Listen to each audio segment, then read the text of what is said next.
Welcome to People, Power, and Politics. Hard talk, riveting interviews, community updates, in-depth analysis.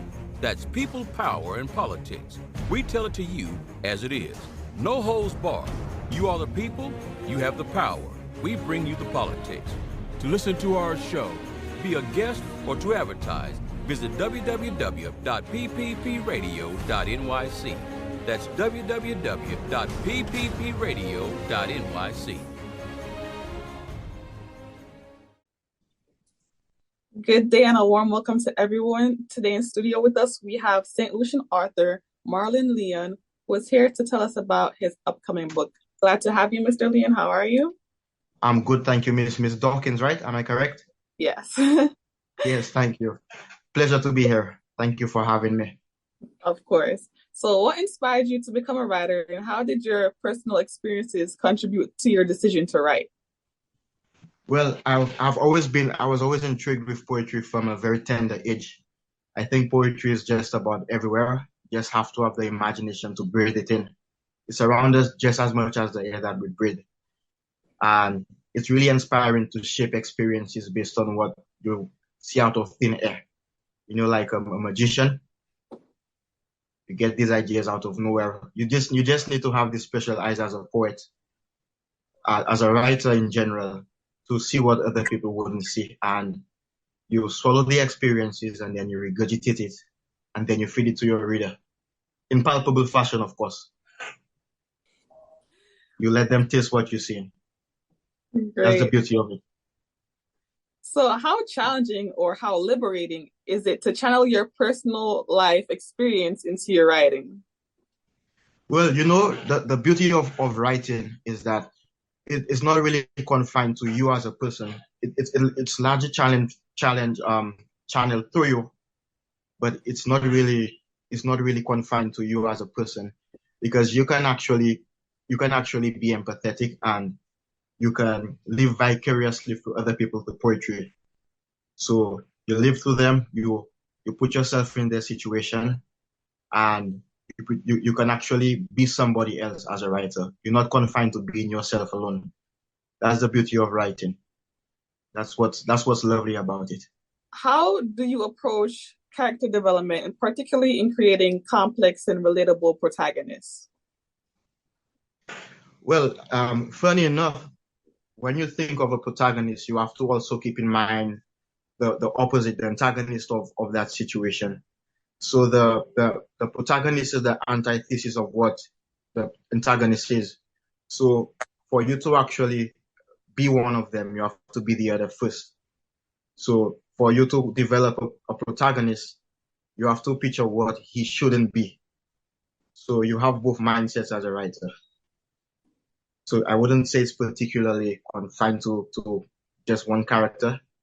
So it encompasses different mindsets, different viewpoints, different scenarios. For instance, you can write a story about a protagonist who is a police officer and he is investigating crimes. So for you to complete that story, you need to actually have the mindset of a criminal who is on a rampage. So the officer would know what he's trying to prevent. So I wanted to ask more culturally, how does your St. Lucian background influence your storytelling and the themes you explore in your writing? Oh, I can say without a shadow of a doubt, it has tremendously impacted my work through experiences, because in the Caribbean, as you know, we have different upbringings. It's not just one particular island. A lot of people tend to have the misconception that since we're the Caribbean, we are the same. You know, they would think that maybe they would know Jamaica. You would get more islands which are known, and you get the lesser known islands, of course. So they would have this idea that all islands are the same, and that's where the misconception is.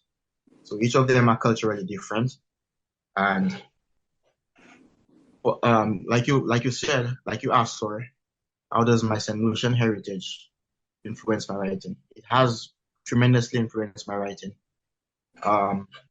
Just the tropical atmosphere. There are so many different aspects that are intertwined to bring up the writing. I mean, I've met a very interesting array of individuals who have helped me in my writing just by simply observing them. You know, you could meet someone, a random stranger on the street, and you would have a conversation with that person, and then they would just evoke that idea in your head. They'll plant a seed in your head without even realizing it. So I have met quite an interesting array of individuals, which has helped me in my writing. Yeah, That leads into my next question. Are there any persons, authors, or literary works that have a significant impact on your writing style or the themes you choose to explore? Well, with regards to this question, I'll be quite honest when I say that I would like to stick to my own particular style of writing. I mean, I'm an avid lover of poetry. I really love those wherever I can get them. I swallow up the experiences which are on the pages, but I would prefer to stick to my own ideologies and my own process of writing. I think if you try to be another writer, it takes away the individuality of you as a writer. But you know, writing is out there for everybody to enjoy and appreciate. So whenever I come across interesting writers, Khalil Gibran, Rumi, for a few, you know, I read them, but I try as much as I can to stick to my own style of writing. So you mentioned swallowing up experiences as you read. How do you make sure that that's possible for your readers? How do they get to swallow up the experiences that you are trying to give them? Well, I believe that writing, the strongest point of writing is to be as descriptive as possible. You know, I'll equate that to cooking a meal. If you cook a meal and you don't add the ingredients to give it that little extra zest, you know, the salt, the seasonings, it will just be bland and tasteless. So you don't just stitch words together. You actually create something beautiful with writing. It's all up to your imagination, and there's really no limit to what you can put on these pages. You know, I think the strongest point is to make it as palpable as possible. That's the beauty of writing. Can you share any details about your upcoming projects or works in progress? Oh, definitely. I write just about every single day as much as I can. There's a book of mine that I would like to re-release. I had a soft copy on Amazon, but I wanted to revamp it and create something even more spectacular. So I'm working on this currently, and that's what I'm currently giving my all to right now. It was formerly called Love, Heartbreak, and Poetry. But like I said, I'm just going to revamp it, and I want to go as far as I can with it. I want to breathe new life into it. Right. So being an artist is all about sometimes going back and redoing that work. How does it feel to be doing that, to improve and constantly, you just, you know, you probably have a new vision for it now. So how does that feel? Oh, it feels really quite liberating. You know, it's a nice little challenge. This book was released about 3 years ago. So obviously, as time progresses, you're not quite the writer you were before. You have to evolve as a writer. So there are certain ideas that you can see, you can envision them as to how to make it better. You know, it's not really a daunting task for me. It's something that I actually look forward to. So I want to put a lot more poems in there. I want to completely revamp it. I think I can make it be the best version of itself. You know, probably 10 years time, I could still see how I can improve it. So, you know, you just keep improving yourself and your work as a writer. It's just an endless process. You never stop. That is amazing. Marlan Leon, St. Lucian Author, thank you so much. Thank you very much. Thank you so much for having me. It was a pleasure speaking with you. A pleasure having you. And we hope to have you back again soon when your book is re-released. I will definitely be back when it's done. I will definitely be back. Thank you. Thank you for your time.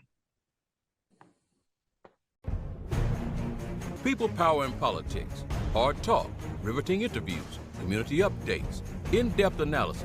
That's People, Power, and Politics. We tell it to you as it is. No holds barred. You are the people, you have the power. We bring you the politics. To listen to our show, be a guest, or to advertise, visit www.pppradio.nyc. That's www.pppradio.nyc.